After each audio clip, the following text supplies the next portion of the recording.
मेरे पास बहुत सारे ऐसे पेशेंट्स आते हैं, ऑपरेशन करने के बाद भी वापस उनको भगंदर हो जाता है। उनको 2-3 बार सर्जरी करने के बाद भी अक्सर वो ऑपरेशन फेल हो जाता है और पेशेंट बहुत डिप्रेस हो जाते हैं, बहुत फ्रस्ट्रेट हो जाते हैं। तो आज का वीडियो स्पेशल भगंदर के ऊपर।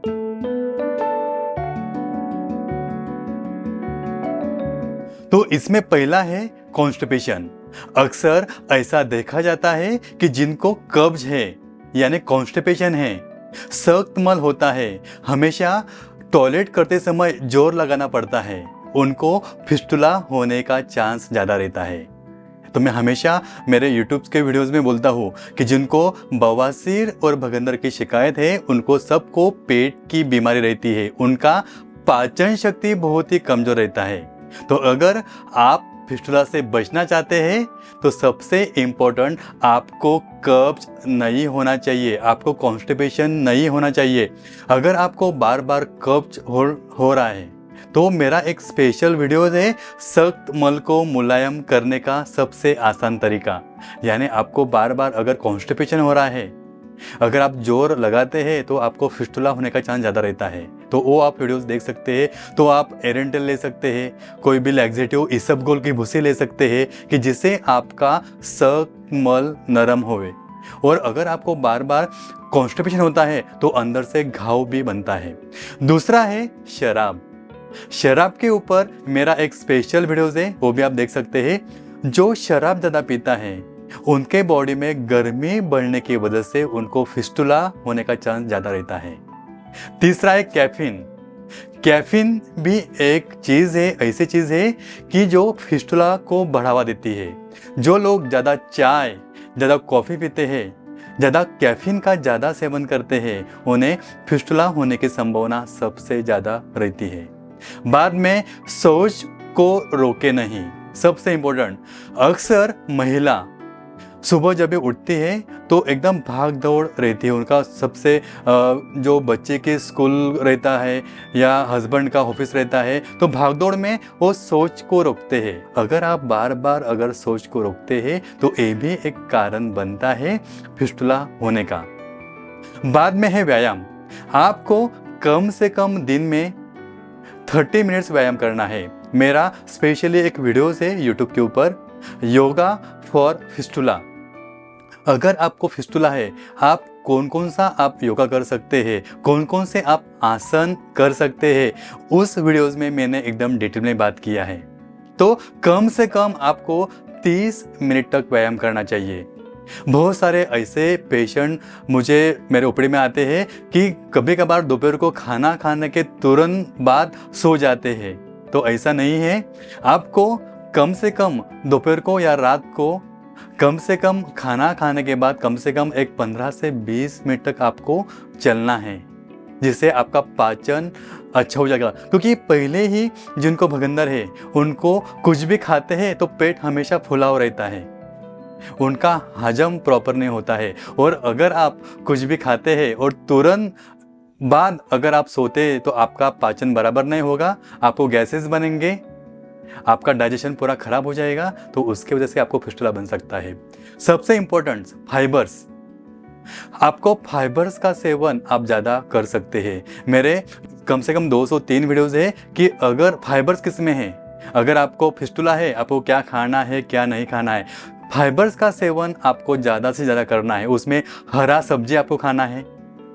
अगर आपको डायबिटीज़ नहीं है तो आप काफ़ी सारे फल खा सकते हैं, हरा सब्जी जिसमें आप पालक खा सकते हैं, मेथी खा सकते हैं, चौली खा सकते हैं। ज़्यादा पानी पीना है, क्योंकि अक्सर बहुत सारे पेशेंट पानी कमी पीते हैं और पानी की कमी पीने से उनको कॉन्स्टिपेशन होने लगता है। तो आपको पानी आपको ज़्यादा पीना है, प्रॉपर नींद लेना है। नींद भी एक कारण है। प्रॉपर आप रात को 9 से 10 बजे सोना है और सुबह आपको 5-6 बजे उठना है। प्रॉपर नींद लेना है, कम से कम 8 घंटे की नींद आपको प्रॉपर लेना है। बाद में शौच करते समय जोर न लगाए, ये भी एक कारण है। बहुत सारे पेशेंट्स मोशन को आधा आधा पौन घंटा बैठते हैं और जोर लगाते बैठते हैं, तो ये भी एक कारण है फिस्टुला होने का। अक्सर ऐसा देखा जाता है कि जो ड्राइवर से, जो ओला उबेर टैक्सी चलाते हैं, जो ऑटो ड्राइवर है, जो कंटिन्यू बाइक चलाते हैं, जिनका काम मार्केटिंग का है, और जो ज़्यादा बाइक चलाते हैं, तो ड्राइवर्स लोगों को भी ये जो फिस्टुला होने का चांस ज़्यादा रहता है।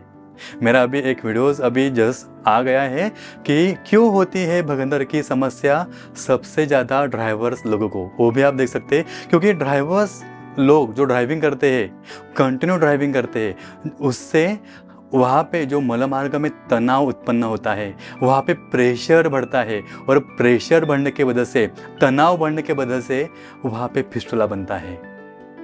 अगर आप बहुत सारे पेशेंट ऐसे भी होते हैं कि काफ़ी ज़्यादा जिम करते हैं, जिम वजन उठाने की वजह से भी, अगर आप कुछ जिम ट्रेनर हो या आप जिम करते हो, बॉडी बिल्डिंग करते हो, मेरे पास भी बहुत सारे महीने के कम से कम 8 से 10 पेशेंट्स ऐसे आते हैं कि जो जिम करते हैं, बॉडी बिल्डिंग करते हैं। तो उसमें क्या है, अगर जिम में अगर ज़्यादा वजन उठाते हैं, तो अगर ज़्यादा वजन उठाने की वजह से डायरेक्टली पेशेंट जो प्रेशर पड़ता है हमारे मल मार्ग के नसों पे पड़ता है, और वहाँ पे तनाव बढ़ता है, और वहाँ पे प्रेशर बढ़ता है, जिससे फिस्टुला होने का चांस ज़्यादा होता है। बाद में एक और डिसीज़ है जिसका नाम है क्रोन्स डिसीज़।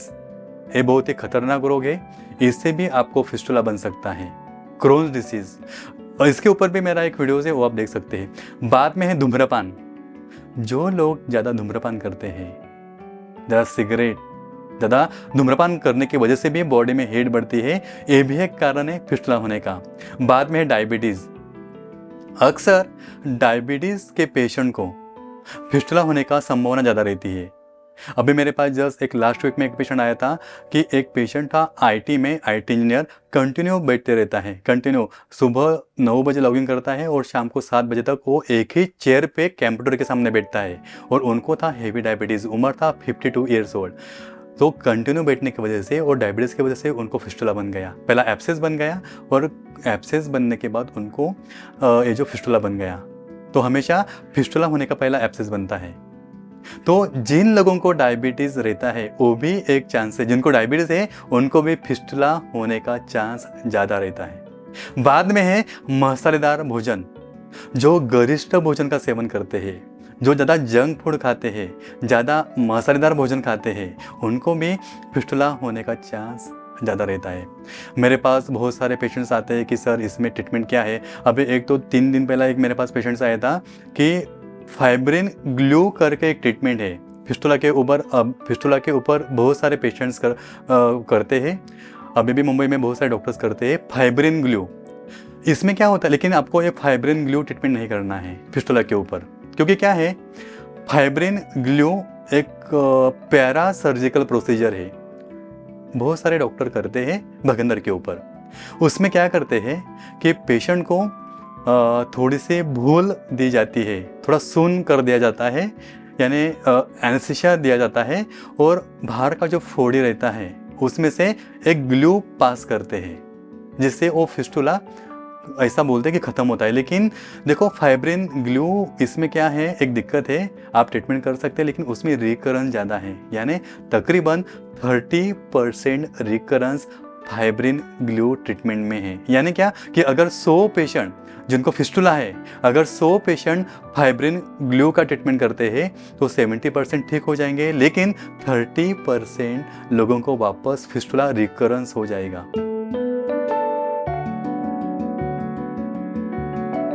कि अगर आप फिस्टुला से बचाव करना चाहते हैं तो सबसे इम्पोर्टेंट है नीम। जो नीम रहता है उसका आपको क्या करना है, नीम की पत्ती लेना है, उसमें आपको घी यानी गाय का घी और तिल एक 5-5 ग्राम लेना है, उसको मिक्स करके कूटना है, आपको उसको पीसना है, बारीक पीसना है, और उसमें आपको 20 ग्राम जौ का आटा मिक्स करना है उसमें, और उसका लेप बनाना है। ये जो लेप है आपको दिन में 2 बार वो फिस्टुला के फोड़े पर लगाना है। काफ़ी सारा आपका जो दर्द है वो कम हो जाएगा, काफ़ी सारा इन्फेक्शन जो है काफ़ी सारा वो बंद हो जाएगा। तो आज के वीडियोस में मैंने आपको बताया कि अगर आपको फिस्टुला है तो फिस्टुला से कैसे करे बचाव। मेरे पास बहुत सारे पेशेंट्स कंप्लेंट करके आते हैं कि सर मैंने 1 साल पहला भगंदर के ऊपर सर्जरी किया, मेरा कंट्रोल छूट गया। कोई कोई पेशेंट्स बोलते हैं कि सर मैंने भगंदर के ऊपर 3 बार सर्जरी किया, वो जड़ से ख़त्म ही नहीं हो रहा है, क्या करूँ, बहुत डिप्रेस हूँ। तो अगर आपको ऐसा हो रहा है, यानी बार बार सर्जरी आपको करके भी आपका भगंदर अगर जड़ से ख़त्म नहीं हो रहा है, तो आप मुझे कांटेक्ट कर सकते हैं। डॉक्टर दीपक चौधरी, मेरा प्रैक्टिस मुंबई में दादर में है, मेरा जो हॉस्पिटल है मुंबई में दादर में है। अगर आपको मुंबई आना अगर पॉसिबल नहीं है तो अभी हमने ऑल ओवर इंडिया हमने हमारे ब्रांचेस ओपन किए हैं। तकरीबन 70+ ब्रांचेस हमारे ऑल इंडिया में है। हमारे सब राज्य में, सब स्टेट्स में हमारा जो ब्रांचेस है, जो सब बड़े बड़े सिटीज़ में हमारे पाइल्स लेज़र के ब्रांचेस है। अगर आपको बार बार मोशन के बाद में पेन हो रहा है, जलन हो रहा है, ब्लीडिंग हो रहा है, बार बार सर्जरी करने के बाद भी अगर आपका फिशर, बवासीर या भगंदर ठीक नहीं हो रहा है, तो आप हमारे ब्रांच में जा सकते हैं। वहाँ पे एक्सपर्ट कोलोरेक्टल सर्जन्स अवेलेबल है। अगर आपको मुझसे डायरेक्टली बात करना है तो आप मुझसे डायरेक्टली कॉल भी कर सकते हैं 9820703498। डॉक्टर शिखा, डॉक्टर प्रतिमेश, डॉक्टर दीपाली से आप बात कर सकते हैं। तकरीबन दोपहर को 3 से 5 के बीच में मैं हर एक पेशेंट को वीडियो कंसल्टिंग करता हूँ, तो आप ऑनलाइन कंसल्टिंग भी ले सकते हैं। और दूसरा सबसे इम्पोर्टेंट कि अगर आपको कुछ मेडिक्लेम है, कुछ इंश्योरेंस पॉलिसी है, तो आपका कैशलेस हो जाएगा। अभी हमने क्या किया है कि हमारे सब ब्रांचेस में कैशलेस की सुविधा भी हमने अवेलेबल किया है। अगर आपका कोई भी इंश्योरेंस है, मेडिकल पॉलिसी है, ICICI Lombard, Religare, HDFC Ergo, Cholamandalam, SBI general insurance, Kotak Mahindra, Tata AIA, कोई भी अगर आपका इंश्योरेंस है तो आपका कैशलेस हो जाएगा, आपको पैसा नहीं लगेगा। और तीसरी बात, ऐसे भी पेशेंट्स मुझे कॉल करते हैं, कमेंट्स करते हैं कि सर ना तो मेरे पास पैसा है, ना तो मेरे पास कोई इंश्योरेंस पॉलिसी है, लेकिन मुझे सर आपके वीडियोस बहुत अच्छे लगते हैं, मुझे आपका जो लेज़र ट्रीटमेंट करना है। तो उनके लिए भी हम 0 कॉस्ट EMI सिस्टम हमने हमारे हर एक ब्रांच में अवेलेबल किया है। तो अगर आपके पास पैसा भी नहीं है तो आप हर महीना 2000-3000 देकर भी ये जो लेज़र ट्रीटमेंट कर सकते हैं। तो ठीक है दोस्तों, फिर मिलते हैं आने वाले नए वीडियो में। तब तक के लिए धन्यवाद।